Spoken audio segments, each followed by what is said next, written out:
Announcement before we get into the sermon, again, about these cards. If you're new to our church, we have these two cards in front of you. The red one just kind of gives you information about our church. That's standard basic information. Also tells you how to find our website, which will have a lot more stuff, and some QR codes, make it easy to find. And then on this blue card here, if you can let us know about what's going on in your life as far as like a prayer request or any questions you have, we'll follow up with you best we can, as quick as we can, with the email or phone you provide. Let us know if you want to make any decisions about drawing closer to Christ there too, and that's all part of that. And it's all in front of you there in the pew rack.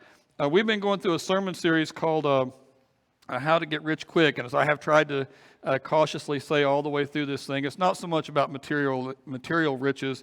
I'm not the right guy to ask about your portfolio. I'm not the right guy to ask about what mutual fund will return the best investment and that kind of thing. It's just not my skill set. But what we've been trying to focus on is being spiritually rich, as God describes it. And a lot, honestly, of our thinking for the whole series comes from these verses in 1 Timothy. And we talked about these verses in some detail 2 weeks ago, but I want to just kind of remember them and highlight them here. He says, command those who are rich in this present world. And for the purposes of our conversation, rich in this present world is if you have disposable income. If you've got $20 in your pocket that you could spend on anything, and it would not affect your rent, it wouldn't affect your heat, your cold, your food.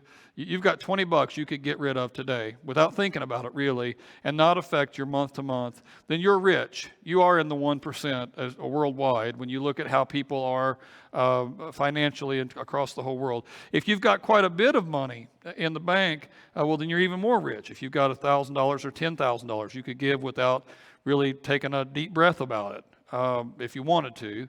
Or you could go on a vacation, kind of spur of the moment to someplace pretty far away. It wouldn't hurt you, not in terms of your day-to-day. You'd still pay rent. You'd still have food and shelter and heat and cold and clothes.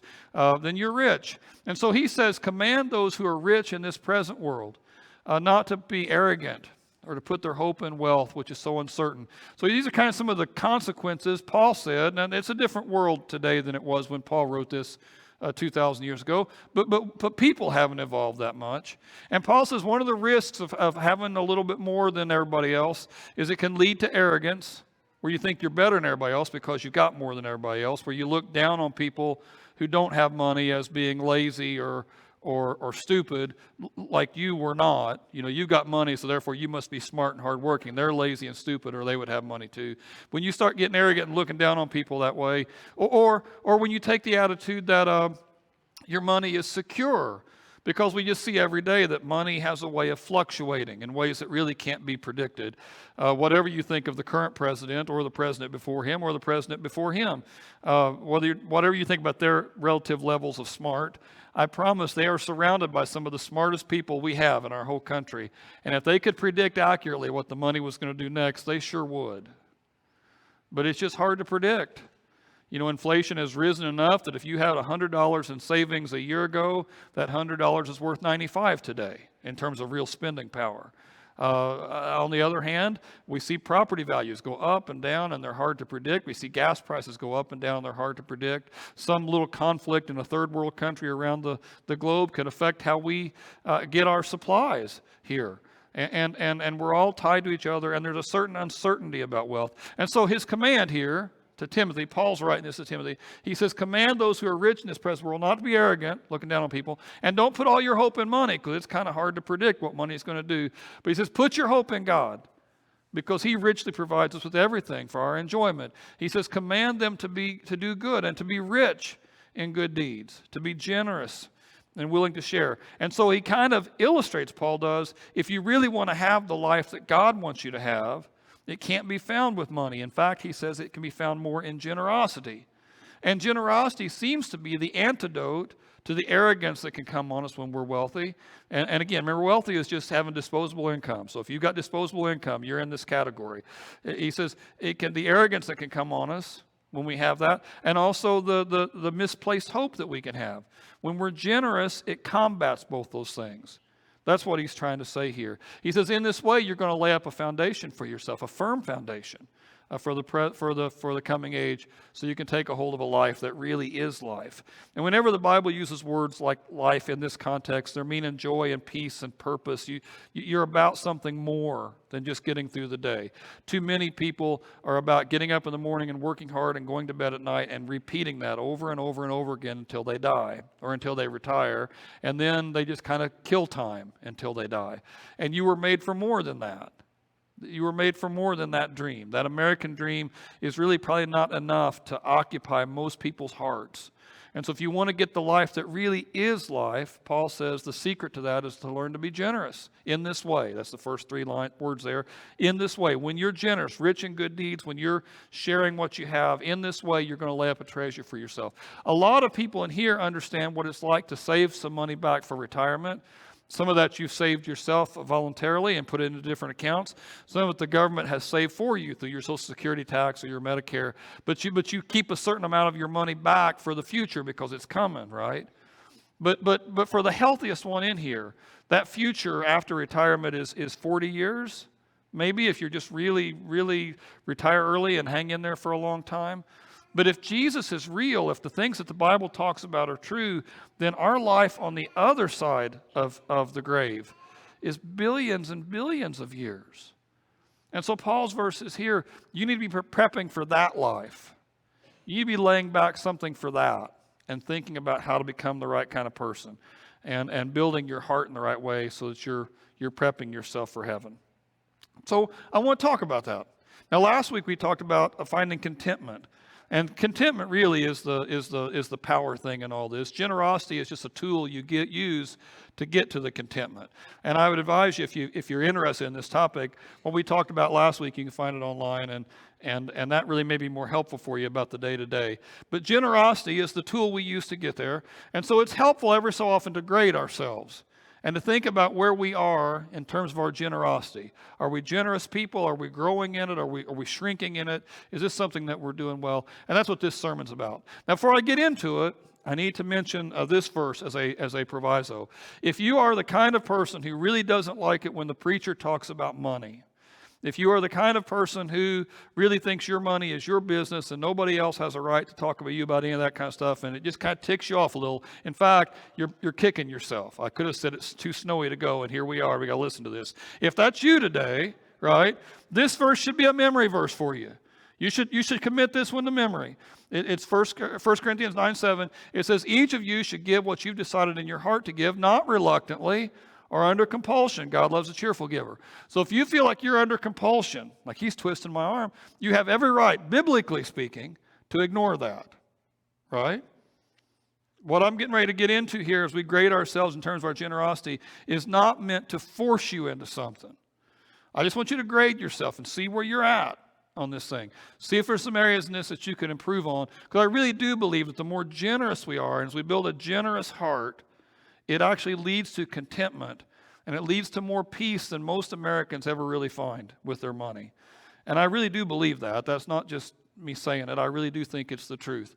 But I don't want anybody to feel like they're getting cornered. So if you feel like that, this verse is going to cover everything else I talk about. And I do mean it, and you can apply this verse. Don't feel like I'm going to grade you. I guess I should mention, too, just so you all know, if you don't know already, we are required by the IRS as a church to keep track of your giving. If you write checks or if you put money in an envelope, so we can do that.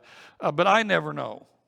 The way we're structured, I never know what anybody gives unless you tell me. Then it's your own fault. So I never know what the person gives. So if you think I'm picking on you specifically, it can't be me. I have no idea what you do or don't do. It would have to be God. But even then.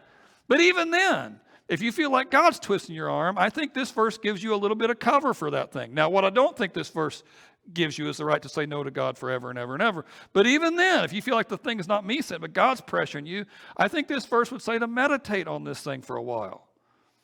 Meditate on this. Why do you feel pressure to do it? But still don't give out of compulsion. Okay, with all that said, here we go, grading ourselves. The first level of giving is just self-interest. This is where most people give, and there's nothing wrong with it. It's just when you give, but you're getting a little something out of it too. When Mark was in grade school, I coached a little league team. I've not coached it since then. Once he got out of it, I got out of it. I think I helped out, and I was glad that I could do that. But it's not the kind of thing I need a plaque for, because my only motive to do it was because he was in it. When our kids were in the drama club at the high school, when they were putting on plays and stuff, when they put a program together, Julia and I would buy a little advertisement for each one of them when they were in the play, saying, "Hey, way to go, get them, break a leg," that kind of thing. But we haven't put advertisements in it since our kids aren't there. We did give to it, but our motive to give to it was our kid. When our kid wasn't in it, we quit being motivated, right? And there's nothing wrong with that. There's nothing wrong with that at all. That's not bad. That's not bad. But it's nothing to get yourself a pat on the back for either. Your only motive to do it was selfish. The devil is a giver, if you think of it like that. Early in Matthew, he takes Jesus to the top of a tall mountain. He says, "Look at that. That's all the kingdoms of the world. And I'll give them to you," he says, "if you'll bow down and worship me." Jesus, talking about this thing, says, if you love those who love you, well, what reward are you going to get? Aren't even tax collectors doing that? And in Jesus' day, tax collector was kind of a catch-all phrase to cover anybody who was the worst, right? In our day, we might say, don't meth dealers do that? Don't child pornographers love those who love them back? I mean, that's not really a high level of generosity, right? If someone sends you a card and you feel compelled to send them one back, great. But that's not like Mother Teresa kind of stuff. Right? It's good. It's good that you did that. You should do that. If they give you a gift, you should give them one back. Awesome. Do that. But it's nothing admirable. It doesn't really transform your heart. It's not enough to really change a person. One other thing on this note here, and this may not be something that everybody deals with, but I've caught myself dealing with it occasionally. Julia and I were out not too long ago, and someone approached us for money while we were in the city, and just walked right up to us and asked us if they could have some money. And it wasn't a mugging. They didn't have a gun or anything. Just asked if they could have some money. And so I said, "Send money for coffee," they said. So I gave them a dollar, and then Julia gave them $1, and it made me mad that she gave them $1. Because the reason why I gave him $1 was to get him off of our path, right? The reason why I gave him $1 so I could walk on down the path without getting accosted again. The $1 would be enough to take care of that problem. $2 is excessive, you know. And so again, I was generous when I gave the $1, but my heart wasn't in the right place. My only motive to do it was to move someone along. Her heart was in a better place than mine. Okay, so that's level 1. Level 2 is thanksgiving. Level 2 is when God has been so good to you that you feel like you just got to give something back. Maybe you came into some money you didn't anticipate. You know, maybe your business was just really, really successful this year, and you didn't plan for that to happen, but it just did, and you made a lot of money, and more than you ever thought you would. And so you feel like or it could be somebody gave you some money, an inheritance or a big Christmas present, or some investment really paid out, or it could be anything, right? Find $20 in your coat you didn't know was there. Doesn't matter. Money, you find some money that you didn't think you'd have. God has been especially good to you, and out of the abundance of that, you feel like you need to give God something back. Well, great. That's certainly better than self-interested giving, right? That's better than that. I mean, you're not getting anything out of it. Your only motive is a heart that's starting to change, and that's a good thing. The Bible talks about the early church. In Acts chapter 4, all the believers were one in heart and mind, and no one claimed that any of their own stuff was their own stuff. They shared everything. And with great power, the apostles continued to testify to the resurrection of the Lord Jesus. He said, and God's grace was powerfully at work on them. Okay, and there was no needy people. Some people read that section and say, well, that's what church should be today. You should be, you know, we should all do that. You should be commanded to do it. And maybe like socialism or communism is the right way to go because that's, everybody's sharing everything. This wasn't commanded, and it wasn't forced. You didn't have to do it. But it's just the whole church in Acts chapter 4 was Jewish people who had spent their whole lives hoping the Messiah would come. And almost all of those people had seen Jesus. They had seen him. I mean, they were there when he was there. They had seen the resurrection. Some of them were the 500 people who actually saw Jesus afterward and talked to him. And so it was just natural to want to give back. No one made them do it. I mean, they just wanted to do it because God had been so good to them. He said from time to time people would even sell property, houses or lands, and they would take the money and give it to the apostles, and they could just send it to whoever needed it. And there was this guy named Joseph. It mentions him by name. And they changed his name to Barnabas, which means son of encouragement, because he did that. So in an era when everybody is sharing all their stuff, this Barnabas dude, I mean, he's sharing so much that they changed his name. People started calling him in our day like Mr. Encouragement. Hey, you're Mr. Encouragement. I don't know what kind of level of gift you'd have to give where people would want to change your name and start calling you something else. The big giver, you're the big G. I can't imagine what kind of level of gift that would be. But they were so impressed with Barnabas. And so even in that day, there were some who went way, way, way above and beyond, and some guys who just barely did it. It was never forced. It was never uniform. It was never what everybody had to do. It's just what they did because they were so grateful. Jesus said, freely you've given, so freely give. I read a story this week getting ready for the sermon, and it was a couple that went to a big veterans banquet. And at the banquet, they were taking money up for this scholarship they were wanting to start, and a couple got up in the front and said they wanted to donate $1,000 to just to kind of get the ball rolling because they would do it in memory of their son who died in the war. And they were they wanted to leave a legacy for his name. And the couple who wrote the article, the wife turns to the husband and says, I think we should give $1,000 because of our son too. And he said, why would we give $1,000? Our son came home. And she said, all the more reason. Right? God has been great to us. He didn't have to be, but he has been, and we should give back. That's a little more than self-interest. That's recognizing there's a God in heaven and being grateful about it. That's a heart that's starting to change a little.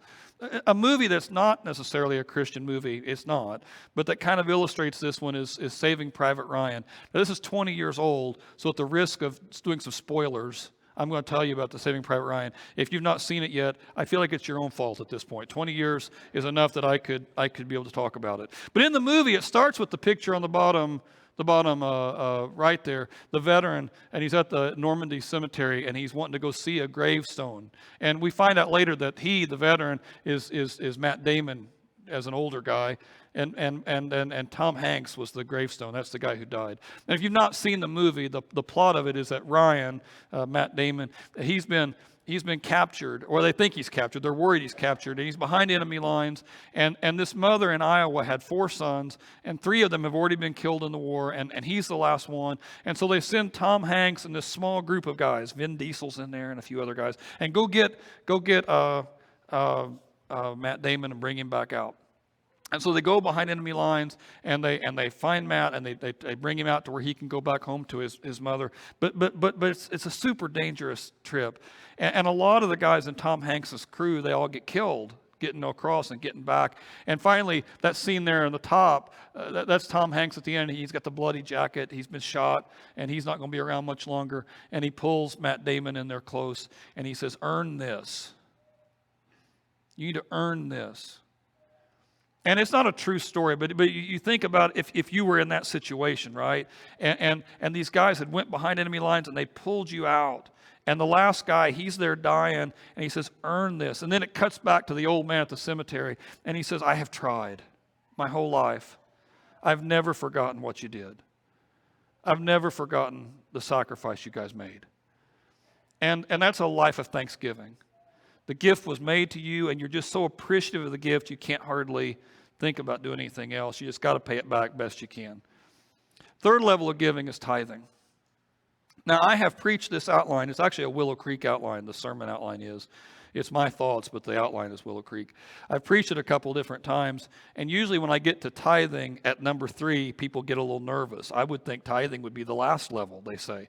And maybe you're like that. You're worried that if tithing is level 3, well, where do we go from tithing, right? So what I want to say about tithing real fast, the word tithe just means a tenth. That's what it means. It's a Hebrew word for tenth. And it just means that you give God the first 10%. So if God gives you 100, you try to give God 10 back. Like everything else we've talked about, you don't have to do it. And again, the verse I talked about at the very beginning, if you feel like your arm's getting twisted, every right in the world to ignore it. We don't have to agree on this. There are people who go to our church and have been in our church for a long time who disagree with me on this, and that's fine. It really is. But I want to lay out why I think it's what we're supposed to do. The most famous verse on it is in Malachi chapter 3, verse 10. God says, bring the whole tithe to the storehouse. Test me in this, says the Lord Almighty, and see if I don't throw open the floodgates of heaven and pour out so much blessing on you there won't be enough room to store it. So apparently the Israelites weren't all doing it. They weren't all tithing, and they weren't all tithing the whole 10%. That's what this verse is about. He says, bring it all. Test me in this. See if I don't come through. Because the fear that people would have had then is the same fear that people would have now, especially if you're not super wealthy, is that if I give away 10%, I won't have enough to live on. If I give away 10%, I won't have enough to make it, right? And that's always the concern. And so God says, test me in this. Take 1 month and see if you don't have enough with the 90% to do even better than you had before. And I do think that works, by the way. I don't think that's just mysticism. I think that God makes that work.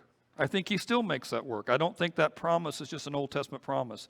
Jesus, talking about this very thing, says, talking to the Pharisees, he says, woe to you Pharisees, because you give God a tenth of your mint and your rue or your dill and all the other kind of garden herbs, but you neglect justice and the love of God. He says you should have done the latter, justice and the love of God, without neglecting the former, tithing. He says the Pharisees didn't only tithe their money, he says they even tithed their garden stuff. That's pretty radical. Even then, like when you go out and pick your tomatoes, I got 10 tomatoes. Okay, this one goes to God. They were even doing that with their herbs, the little seeds and stuff. And he said, but you forget the more important things. So there's 2 lessons here from Jesus. The first one is there are more important things than tithing. We're going to talk about some of that here in just a minute. That's lesson number 1. But the second lesson is that Jesus wasn't against tithing. You should focus on the more important things, Jesus says, but that doesn't mean you should ignore tithing. Tithing is now, and I think was then, that's what the expectation is. If someone hires you to do a job, and you do that job, whatever the job is, they say, I want you to do this, this, and this, and you do this, this, and this. You don't do any more than that. You don't stay 1 minute longer than you're supposed to stay. You don't give one extra thing more than you're supposed to give. But they tell you to do these 3 things, and you do those 3 things. And as long as you work there, whatever they ask you to do, you do exactly that. Well, that's great.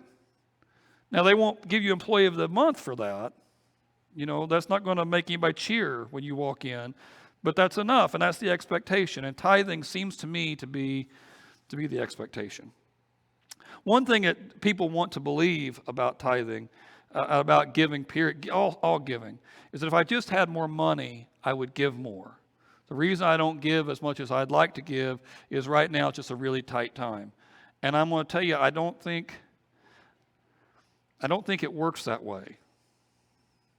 I don't think you will suddenly mature into giving once you've made a lot of money. I know there's even some money, even Christian money counselors who will tell you to get big first, then get generous. And I just don't think that works. I think you've got to learn to be generous quick. Statistically, and it doesn't matter who you read, Gallup or Barna or any of the pollsters that are out there, Rasmussen, anytime they've done polls of Americans giving, what they have found is that people who make little money give a bigger percentage of their income than people who make a lot. It doesn't make sense, but it's universally true. It doesn't matter who does the statistics, it always works out that way. It's the craziest thing. You'd think that having more money would make you more generous, but it never seems to work that way. It seems like the more money you have, the harder it is. I see this as an eye test kind of a thing. Sometimes we'll take a benevolence call from somebody in the community who can't feed themselves or can't pay for their gas or their electric. And it's gotten desperate enough they're calling strangers to see if they'll help. They don't go to church here, but they're hoping because we're a church we'll help them with something. And we usually quiz people like that, and we try to figure out what's going on in their lives and how'd you get in this hole and where you at in the position. And almost without fail, there's more than one person living there who could work, but they're not. We had one older lady call 2 years ago. I still remember the conversation. And her son and his wife and his son's older children, like 17, 18, 19 years old kids, and the son's friend were all living in the house. None of them were working. And they were living on this old woman's Social Security. And she said, I don't know what I can do to make it. I just can't pay all my bills. And I said, and this is, I'm a Christian, lover of Jesus, kind-hearted. You need to kick them out, is what I said. I said, you need to send them down the road. And she couldn't even imagine doing that. She couldn't even imagine doing that. Oh, no. They need help right now. Well, I said, well, I don't doubt it, but none of them are where they couldn't work, right? Well, no, they could all work. They just having a hard time finding something they want to do. Well, I don't doubt it. I said, you need to send them out. Part of the reason why they can't find anything is they're not hungry enough to look, and they will be hungrier if you send them out. Well, I could never think of that. Now, the wisdom of her keeping all these people in her house that she can't afford, leaving that aside, I've known people who are much, much, much wealthier who would never, ever consider bringing someone into their house, where it wouldn't affect you at all, other than the inconvenience of eating your Cheerios with someone else every morning. I mean, other than that, it would, but you wouldn't even consider it. Now, it seems like if you have people who are in the lowest end of the spectrum and they quickly do it, that when you got richer, it'd be even easier to do it. But I find that not to be true. I find that not to be true in my own life. When I had nothing, I'd share any of it. I've joked about this with a car. I had a car that I had to put a quart of oil in every gas fill up. Every time I filled the gas tank up, I had to put a quart of oil in. I started buying recycled oil because I was going through it so fast. It didn't matter about what quality it was. And if anybody wanted to borrow that car, I didn't care. Take it, drive it like you rented it. I don't care. Bring it back when you can. And if they'd wrecked it, I'd have been stuck. Well, now I have more money and I can have nicer things, and it's harder to let go of my nicer things. And maybe you're not like that. Maybe I'm the exception, and maybe the things I see are the exception. But I don't think so. I think the poor person assumes when they get rich, they'll be easier to give 10%. I think the rich person assumes that because they made so much money, that everybody should be happy with the big check they're writing, even though it's not a very big percentage of their income. And I just don't think that's accurate. I think this is the expectation. And I will say, last thing before I leave this subject, if you don't want to do it, don't. I promise. I'll never know. I'll never know if you are or you aren't. And actually, the people who keep track of this stuff will never know unless you also send them how much income you're making. We'll never know if you're tithing. We don't intend to grade it. It's between you and God, and it should be between you and God. And if you think I'm wrong on this, that's also fine. It really is. You can disagree with me on this and say, I just don't think that applies to me any longer. But don't pretend that there's nothing in the Bible about it. Don't pretend there's no verses that talk about it. That's level 3. So self-interest is level 1. Thanksgiving is level 2. Tithing is level 3. Vision is level 4. Vision is when you see some powerful thing going on with the ministry, whatever the ministry is, and you just want to be part of it. You see people being changed. You see lives coming around, and you just want to be in on that. You want to help, and it could be anything. We had a lady a few years ago started helping at Becky's place. And at first she was just showing up and bringing them stuff when they needed it. But she got to know some of the ladies. And so she's doing more and more stuff all the time. She's helping them move into their houses. And she's spending out of her own pocket to give some of these ladies a second chance. And she's teaching a class. She's not even teaching a class here, but she's teaching a class there because she's just so caught up by the vision of this thing. And she wants to help with it. We had another guy who helped with a prison ministry when I first got here. And a lot of the guys who help with the prison ministry, it's 4 days. It's 4 days. It's Thursday through Sunday. It's a big commitment of time. And most of the guys who help with it are retired guys because of that, because they have more time. But this guy wasn't retired. And I knew, not everybody did, but I knew that he wasn't salaried either. He was getting paid by the hour. So when he was at the prison ministry, he wasn't getting paid anything. So I said, it's really kind of a big sacrifice for you to come in and help with this, isn't it? And he said, man, this is like crack for me, which was a weird illustration for someone to use with me. It's not what people normally, this is like crack for me. I just can't get enough of it. And I didn't want to ask him any more about it than that. I thought it was cool that he was doing it, right? I thought it was cool that he was doing it. I've seen people take jobs for next to no money to work at certain missions or certain camps or certain ministries. They're not making a great income, but they believe in it. I mean, it means something to them. We've got some people at the church that every time we ask for somebody to come help with anything, they show up because they just want to be here in on it. Whatever we're doing, they just want to be part of it.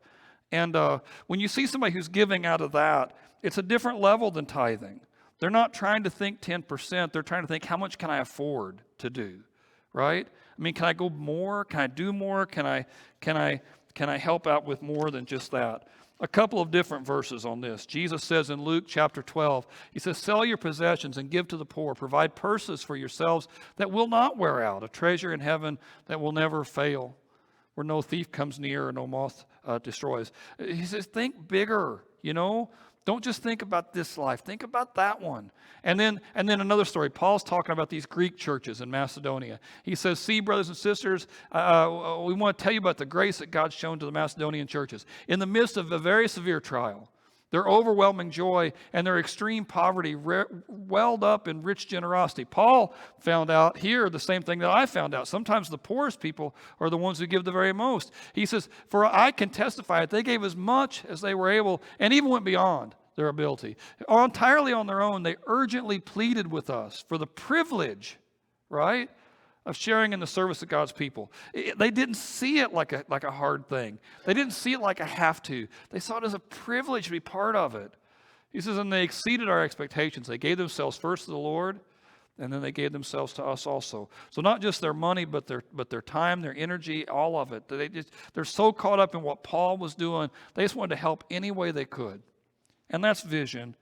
And when a person has that kind of ambition about this thing, it's powerful. And it's fun to be around people like that. Andy Stanley tells a story in his book, Visioneering, and I printed it out because I wanted to get it as close as I could to his story. So bear with me as I get into this thing. February 3rd, 1990, Karen Bennett and 5 of her friends moved into an old abandoned nightclub in one of the most dangerous areas in Atlanta. For the previous 6 months, they had been doing services there for inner city children. They had this ambition for starting kids services in really what was one of the most dangerous parts of Atlanta. It's kind of a drug-infested war zone, and so she wanted to start something down there for the kids who are caught in that and can't get out. Month after month, she said, we went down there until it felt like it was time to get some sort of a building. We started looking for old warehouses and buildings in downtown Atlanta. Finally found this old nightclub in the middle of 25 inner city projects. So I called up the owner and said, how much do you want for the place? He said, $2,000 a month. So she tried to raise money. She had 5 other friends who wanted to be part of it. The 6 of them went by the bank. They cleared out their checking account and their savings account. They took every nickel and dime they could find. They put it in a pot and they counted it. And between the 6 of us, we had $52. So she said we contacted a couple of churches for support. And they were sympathetic, but nobody could help us right then. Nobody was interested in doing this. So she called her staff together and she told them their situation. And she said, I just need to ask you, is this what we're going to do? Or is this one of those things we're going to talk about until we're 40 or 50 years old? So we decided to take a chance because every once in a while you just got to do that. We went to our landlords and handed in the notices for our leases. We couldn't have apartments and have a church for those kids at the same time. And 2 weeks later, we all moved into the nightclub.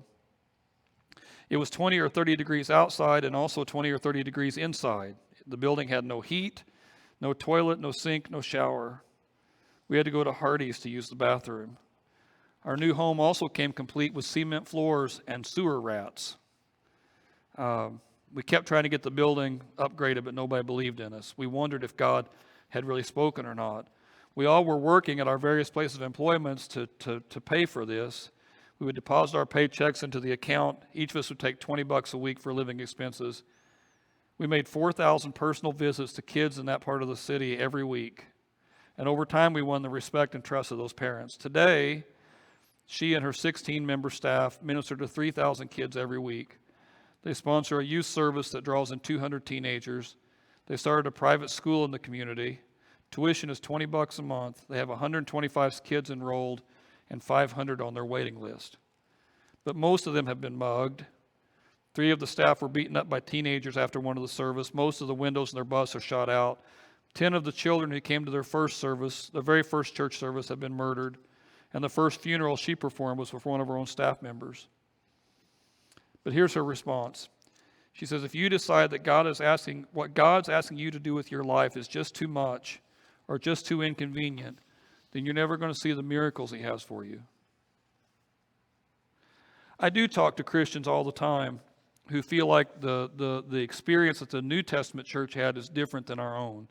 That they were constantly being filled with the Spirit. They were constantly seeing God move. They were constantly seeing God do things. And I wonder if one of the reasons we don't see that as much in our day is because we just don't take the same risks that they took. We're not living in faith like they were. We're just scared to really push ourselves that hard. And again, just like everything else we've talked about, there might not be any part of the church or ministry or mission that really interests you at all. And I'm not wanting you to fake something. If you don't see it, you don't see it. There's nothing wrong with that. You are who you are, and it's not bad. It's not bad. It's not sin. It's just we're all growing, right? And we're all at different levels. But for those of you who have certain things in the church that make your heart beat fast, when you see a kid come around for the first time, or when you see a kid that has a terrible home life, but when they're here, they're loved and they're getting built up and they're getting changed. When you see a marriage get knit back together, when you see people in foreign countries who can't, we put a well in for a village in Haiti that were starving to death basically, and we got them on the right path. When whatever it is the church does, when there's something we do that just makes your heart beat fast. And one of the reasons that we don't see God move is because we don't jump into that stuff quick.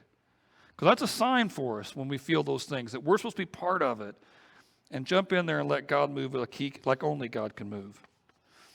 So that's the fourth one. Fifth one is love. Now, the tither is doing just what's expected, right? The Thanksgiving, that's the fourth one. Thanksgiving, somebody does something for me, I do something for them. You know, it's Godfather giving. You do me a favor, I'll do you a favor. You don't do something for me, God forbid something happened to you. It's that kind of thing.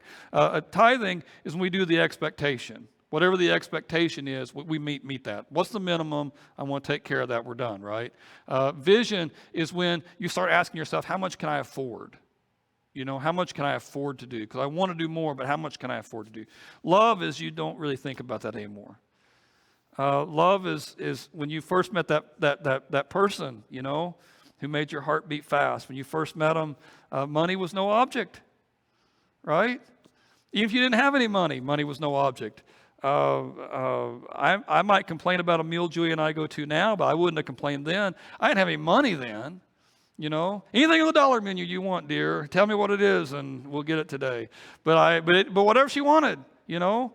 If I had to go and put money on the credit card, it wasn't a consideration. For her, I would do whatever we needed to do. You'll do it for your kids. Now, you might complain about your kids if they're wasting money or if they're spending money unnecessarily. You certainly might do that. And certainly dads and moms both can grumble at kids. But if they really needed it, well, what's the budget for that? It doesn't matter. And whatever they need, right?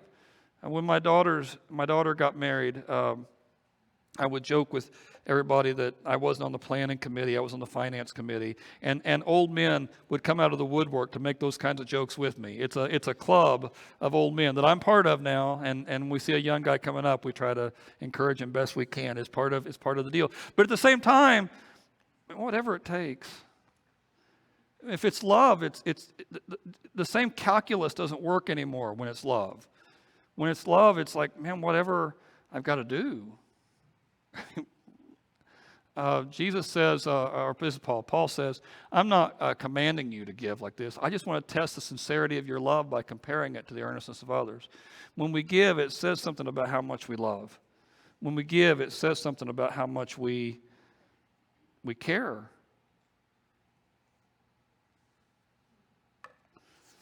Jesus is involved in a story in Luke 7. He's been teaching a lot, and the Pharisees don't like what he's teaching. It makes them mad. And so one of the Pharisees invites Jesus to his house. I want to hear this guy face to face, you know. And it's not a friendly lunch. It's not a friendly, because the Pharisee already is kind of nervous about Jesus. And so I just want to hear him talk. I want to hear him for myself. And he invites a lot of people to hear him too. And probably the Pharisee is asking him hard questions, you know, trying to trip him up, make him look foolish. When you read the book of Luke where this happens, this is Luke 7, that's kind of how things were going for Jesus during that stretch. And so and when he shows up, Jesus does, in that day it's normal if you're kind of wealthy, and this Pharisee had some money, if you would wash the feet of the person who came in. It's a low hygiene kind of era, so you'd wash their feet, might give them a little oil to slick their hair back with there, make them smell a little better. It's just something you did as a courtesy. And if it was somebody that you respected when they came in, you give them a kiss on the cheek when they came in. That's what they did. But this Pharisee didn't do any of those things for Jesus, because he's not really respecting him, and he's not really happy about this. He's trying to figure out Jesus and maybe try to embarrass him. And while they're there eating, this woman comes in, which is not unusual because people are coming. The Pharisees invited whoever to come here, and he's wanting to make a big show of this. And the woman comes in, and she stands behind Jesus. Now, in our day, when you think about Jesus at the table and her standing behind him, you're thinking of Jesus at a chair, right? And she's standing behind him. But the tables that they ate at were low tables, like, really low. And so Jesus is probably on the ground, laying on the table and eating, and then his feet are kind of out behind, right? And so this woman's standing behind him. She's over his feet, probably when she's standing behind him there, and she's crying. And the tears are getting all over Jesus. And so she gets down and takes her hair loose, and she wipes the tears off with her hair. And she has perfume, and she pours this perfume on Jesus. And she's crying the whole time. And it never tells us why she's crying. It just says she's a sinner. And which probably means prostitute, but it doesn't have to mean prostitute. It just meant that she did some sort of a sin thing, and it was so big and so public that everybody knew about it, and she did it all the time, and people just knew that's who she was. She could have been a thief, a pickpocket who was always stealing stuff. She could have been a drunk. It doesn't really tell us what she was, just a sinner. And it doesn't tell us why she's crying, but you can guess, right? It's because of Jesus and what he said. That your life may be a mess, and you may be broken, and you may be spiraling off in the wrong direction, but God loves you. And Jesus says, I've come to bring people back to God. And God's not quit on you. And this is really good news for any one of us, because you just take like a cursory look at your last week. I mean, how many times did you let God down? How many times were you short when you should have been? Arguments with husband or wife or kids or neighbors? I mean, just little deviations from who you're supposed to be.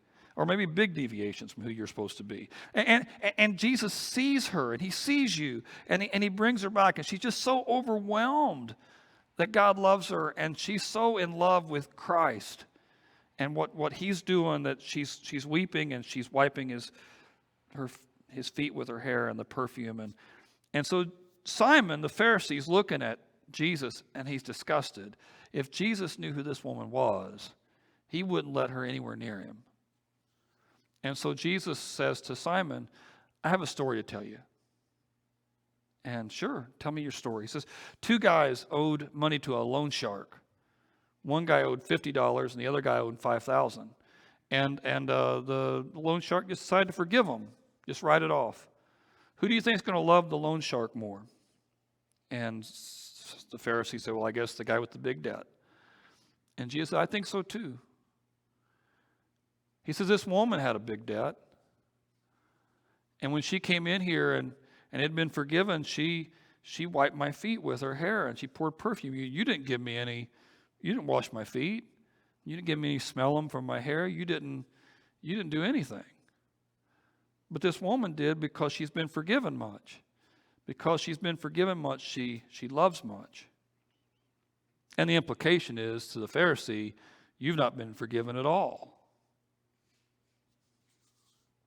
I want to think through that for a second.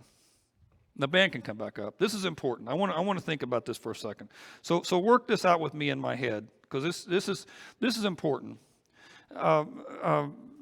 Think through this thing for a second. You have 2 people, and you can look at anybody, you and the person sitting beside you there, or 2 people in front of you. It doesn't matter which 2 people you put in your head. You have 2 people. Now God in heaven is completely, perfectly holy. Transcendently bright white, not a flaw in him at all, right? And so the difference in, I found out again this last week, did you know there's more than one color of white? You tell me to go to Lowe's and get white, I'm back in 20 minutes. But apparently there's lots of white to choose from. There's all sorts of white. And so when you're looking at the 2 people, they have different textures of white, right? But compared to Jesus, who's just blinding pure light, right? I mean, neither one looks that good. And so how much worse really was this woman than the Pharisee from Jesus' perspective? Not that much worse. They're about the same. Now to Simon, the Pharisee, he thinks she's much worse because her sins are a lot more obvious than his, right? And then when she's forgiven because she realizes that's where she was. She realizes she had all this stuff on her account and there was no way to get rid of it. And when she realizes what God did, but Simon, he thinks he's pretty good already. He doesn't need that much help. You know, really, all things considered, he's a pretty stand-up dude, he thinks. And he does, and to me, that's the whole thing with being saved. That's the whole thing. The people who get saved are the ones who know they need it. And there's a lot of people, even in church, who think of themselves that they really are pretty solid people. They don't need any help. A little touch up here and there, maybe. But I mean, by and large, they've got it handled. And then something stupid happens. Somebody gets sick, or some money gets crazy tight, or you get in this weird argument and you don't even know where it came from, or somebody tells you they don't love you anymore, and then all of a sudden, this whole house of cards that we had built up, you realize for the first time that we're just dust and ashes floating through this life. And that one day we're going to die and stand before God, and that none of us are really ready for that. And when that moment hits you, you know, hopefully it really sinks in there deep, and your whole life is about figuring out how to draw close to God. When you really realize what all He's done for you, I mean, it's transformative. But not everybody gets there. Not everybody gets there. Some people think they've got it pretty much all together. The guys who have the most success in generosity are the people who really love the Lord because they understand what He did. They understand who they are. They understand that they've been chosen to be in a relationship with a pure and holy and perfect God, and there's no good reason for that other than His affection for us. And when they really dig deep in their heart, it's hard for them not to be overwhelmed with affection back. And that's what I pray for all of you to get to. That's where I want every one of us to get to. But it's tough. So what I want to challenge you on, again, thinking through this thing, wherever you're at on the whole chart, if you're level 1, level 2, level 3, level 4, it's not to make you feel guilty about that. You know, where you are is where you are. But I want to challenge you to go deeper. That's all. I want to challenge you to go deeper. If you go to the pool, it's fun to be in the kiddie pool until you're too big for that. It's embarrassing if you're a teenager in the kiddie pool. You know, sooner or later, you want to go deeper. That's where the action is. And I want to challenge you to go deeper. If you're a giver who just gives when God's good to you, you try to give something back, go deeper. Try to be regular. If you're regular in your giving, but you have no real vision for this thing, it's just something you do on Sundays occasionally, I just want to push you to go deeper. And for every one of you, if you don't really understand your need, that you're a sinner in desperate need of grace from God, and that God, out of His bountiful compassion, gave everything up for you first, that you can only love Him because He loved you first. I just pray that registers with more and more of us, and registers harder with more and more of us all the time. Won't you stand up?